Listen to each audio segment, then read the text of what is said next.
they wanaongeleleanga ati the way they brag, the way they wametafutia Kenyans jobs in a foreign countries, bro. Let me tell you, nobody wants to work in a foreign country. I myself have been in a foreign country and I'm telling you, you can't enjoy. There is no good work. It's just blue collar jobs. Hata usome kwa University of Nairobi, USIU huku, JKUAT, all these best universities in Africa, they don't recognize those universities in the USA, in the UK, in these foreign countries. They don't, even if you have a degree or master's, they don't recognize. You're still going to work blue collar jobs. Hata kama umesoma. And nobody wants to umesoma University of Nairobi for 5 years, 4 years, JKUAT, Egerton, and after that, your own government cannot, create employment for you. You have to go to work in a foreign country for blue collar jobs. You want to go to take care of old, elderly, old people, white people who have worked, who have developed their own country, who have no problem. They have to employ some people to come and take care of their old parents. Nobody wants to go and work in construction. Now, umesoma university for 5 years or 4 years. Nobody wants to go to be a house help. Now, umesoma college. Nobody wants to go to be a helper or a garden boy or a farm boy. Now, umesomea University of Nairobi ama JKUAT ama Egerton or any other university out there. You have a degree. So, it is so bizarre to see a politician bragging in front of people, saying that ametafutia watu kazi in a foreign country. You should develop your own country so that people in your own country, your own citizens, should not have to go and work blue collar jobs or shitty jobs in a foreign country to develop and pay taxes in those foreign countries so that those countries can continue to develop. It's so bizarre. It's so shameful. You ought to be ashamed of yourself when you're bragging around that you've created jobs, you've researched jobs in foreign countries for Kenyans. Those people from Europe or any other parts of the world, they're the ones who should come and work for us. Because we have the resources, we have the manpower, we have the labor. The only thing we don't have is leadership. That's the only thing that we lack. And that's the reason why we have to go in foreign countries and work shitty jobs, despite the fact that the demographic of educated Kenyans is very high. But still, no employment. And you want to sit down there and convince us that to jobs in foreign countries. You think there's Kenyans who go to foreign countries, to the US or Canada, and work in the offices, going around in the offices? Do you think there is Kenyans who move, who go to Canada or UK or Germany to work for as a stock brokers? Or insurance brokers? Or these other, these jobs? Do you think there's Kenyans who go to USA to work in suits? Nobody goes to work in suits. So stop bragging that you've found jobs for us here. Nobody wants to go to work in other foreign countries. Even if we normally go, see, it's not because of tunatakanga. It's because tumeangalia Kenya, there is no choice. There is no any otherwise. Nobody wants to go. Trust me. Mtu anakuanga alikienda outside the country. It's not the first choice. Haikuangi the first choice. Do you know what the language that people use when they're going to work in foreign countries? Mtu anasemanga aje? Acha niende nijisacrifice for 10 years, for 5 years, and then nirudi. Sacrifice myself. That is the words that they normally use. Acha niende nijisacrifice for 3 years, for 4 years. Those are the language. That's the words they use. Meaning what? Mtu anajua, you're not going to have fun there. You're not going to have fun. You're not going to live a decent life there. Unaenda kujisacrifice for 10 years, for 5 years, for 15 years, for 20 years. Nobody ever said, acha niende nijibambe US for 10 years. Nobody says, acha niende nijibambe in US for 5 years. Nobody says, acha niende nikae vizuri in Canada for 4 years, for 5 years, for 10 years. Nobody says, acha niende enjoy life in Germany for 6 years. Nobody says that. Everybody uses the same words. Acha niende sacrifice in Germany for 10 years. In UK for 10 years. In USA for 15 years. Everybody says that. Do you think those people, we normally go to enjoy there? Everybody wants to work in their country, pay taxes in their country, develop their countries for the future of their children. But nobody wants to go to work blue-collar jobs in foreign countries to pay taxes in those countries. Nobody wants. But yet, politicians can come here in front of the cameras in the national TV and brag the fact that they have found blue-collar jobs for Kenyans in the foreign countries. Kwani wao wasikuja kutufanyia kazi? Tuwezi sikia vizuri wakuja kutufanyia hiyo kazi huku. And I'm telling you this from experience. I've been outside Kenya and I know. First and foremost, nobody appreciates you there. It doesn't matter how much how hard you work. Nobody will appreciate you there. Nobody. So, bro, Kenyans wants to be in this country. And that's the reason we're trying to fix this mess. The unemployment will always be there. If this is the dynamics, the political dynamics of Kenya, they don't change. They always come back again, here's and forth. Handshakes. Betrayal. Because this betrayal is at the highest order. Hijacking, sabotaging Gen Z's maandamanos, making them as if you're the one who started them in the first place. Bro, what Raila Odinga and ODM has done to Kenyans, bro. What they have done to us. It feels like mtu amekunywa petroli akameza kiberiti. That is what we are feeling, bro. We are burning from within. What they have done, bro. They should have just stayed out of this, just like you asked them. You asked them from the very first day of the Mandamanos. We said, Baba, stay out of this. We will take care of this. But what he has done? Mamegojea Gen Zs wamekufa during parliament, ile siku ya parliament. Gen Zs wamekidnapiwa, they have been chopped into pieces, they have been dumped, been thrown into the dump sites, in the swamps, abducted. Some of them cannot even be found where they are right now. All of that, so that someone can step on those corpses and triumph into power and continue to plunder this country. EACC ilisha drop the finance bill 2023-24 and nini the housing levy pia wa drop. So I don't know if I should congratulate them, because sometimes they wanaonekana wanafanya kazi, saa zingine wafanyi kazi, because first and foremost walitikisha so many leaders to run for the election back in 2022 na walikuwa na cases. So I don't know, sometimes you feel like congratulating them and sometimes you know wajuke wanafanya, because kuna so many leaders in government right now when they're not supposed to be there and waliwaitikisha.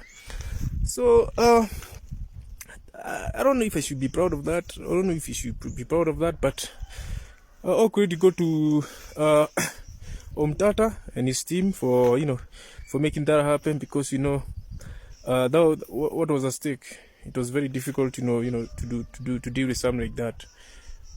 Kama hizo losses, if they could have become lost, those bills, we all know so many Kenyans could have been devastated by the outcomes of that.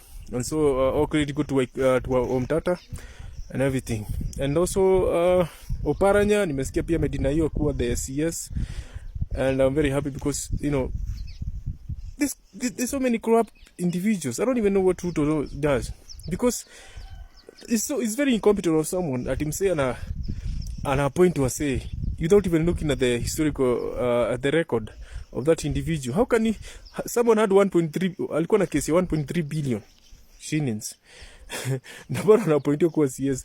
That's already a criteria yenye ajapita bado. And this government is so shambolic, to be honest, and that's what Gen Zs are protesting, because these things, as you can say, they've always been happening for many years, and every administration that comes in, we always see the same thing. Although he knew us, he may amplify situations mingi sana yenye wase wame lose trust with this. So this is something that I say I'm very happy. I'm happy, and so the remaining things I want to talk about, the IDs. IDs bado ziko 2,000. Do you know why they put it 2,000 in the first place? Because watu wajulizangi. That was not for the tax, for the case of Nini. For the, I mean, my dog right now, taking my dog for a walk. So, hiyo certain story ya tax, ati walikuwa taka kukota tax, is because Ruto does not want people to take vote, need to be registered as voters in 2027, because alikuwa anajua the first time atafanya shambolic things, because the steps that he knew he was going to take, zilikuwa zinajua watu wengi wataoppose. So aliweka 2,000 IDs because anajua watu wengi cannot be afford. There's so many people who make 2,000 a month. Just for example, people in Kangemi, people in Kawangware, people in Kibera, people in Mathare, they don't even make that kind of money. Sasa ukiambia msee enda chukue sijui ID for 2000, anajua hawezi afford for 2000, hata punch, hata 2000 punch, hata wasi wengi na sio kutu, even people in the rural areas, in the countryside, they cannot be able to afford 2000 for IDs. So that's the reason why he put it, because anajua tu ataki watu wachukua mtoe. So that's the reason why he put the 2000, because anajua mtu wa Kibera hawezi ID na 2000. Na wanajua people wao sindi one of those people when you oppose in 2027. Vijana hakuna vijana wengi wezi toa 2000. To be honest, the youth cannot take ID for 2000, and he knows the youth, all the youth in 2027 will be against him. So I'm telling you, these guys he has been advised by the CIA. If you can see all these moves, the IDs thing, you know, what happened to the general commander, and you know, and also the United States itself ilikuwa imewaon hizi protesters and estimates zitakuwa to escalate to the parliament and as a go through, and that is the reason why he brought him in the military. So hizi vitu zote he was told, and if you can see it right now, vitu zenye amekuwa alifanya before is like alikuwa na counter the current situation, because he knew, he was advised by a very powerful entity that the things will be like this. Because sasa stories za IDs, to be honest, stories za IDs, ukiangalia stories za IDs, hiyo ni kitu yenye alikuwa ameambiwa, because alikuwa anajua 2027 all the youth be against him, and when you on ID, the Gen Zs wenye walichukua ID na wenye wanakaa 18 years at that time watakuwa metana 18 years watakuwa na IDs, because youth ni ngumu sana ya 2000 kuchukua ID. So this is something that should be taken to high court and to be refuted, because this is a direct election interference.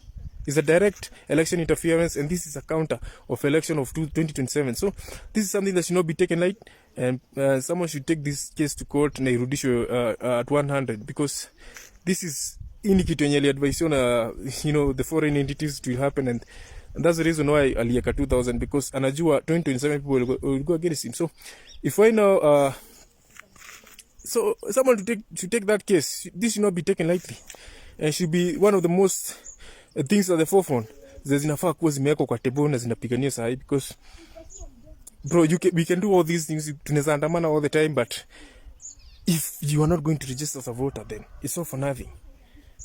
It's all for nothing, because najua his stronghold watakuwa nalipishwa 100 kuchukua ID, but in adverse areas, in his kwenye kutakuwa na opposition, he will not. So it's so bizarre to see that some people are celebrating because of the appointment of those CS.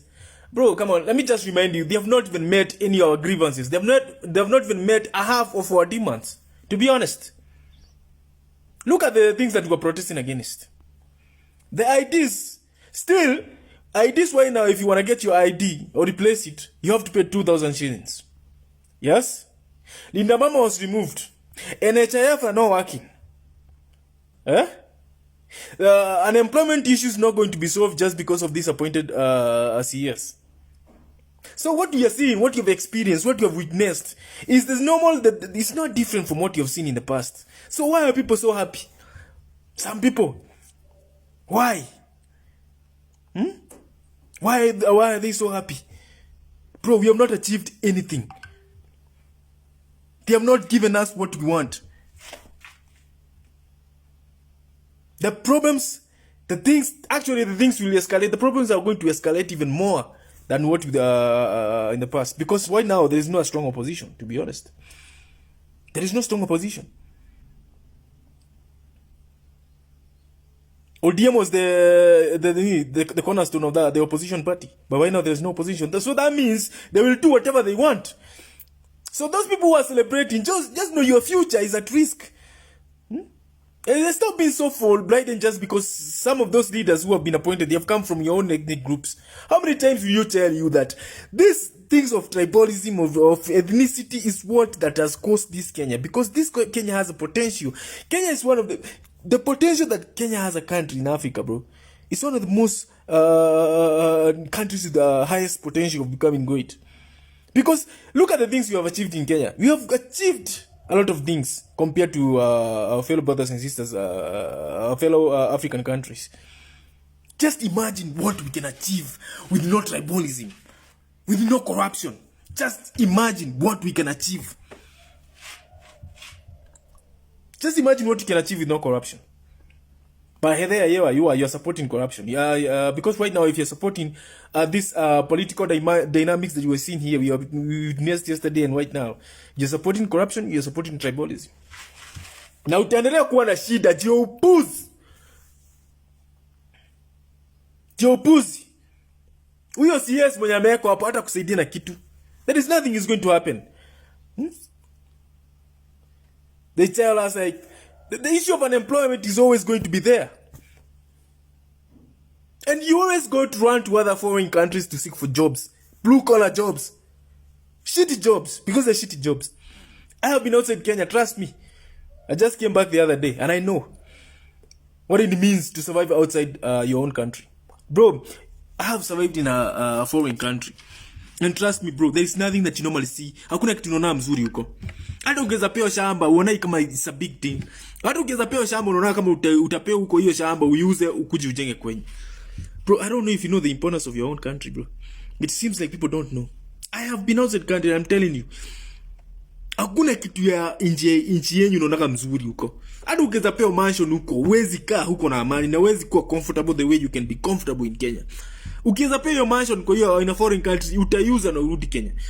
So, just know how important our motherland, our fatherland is.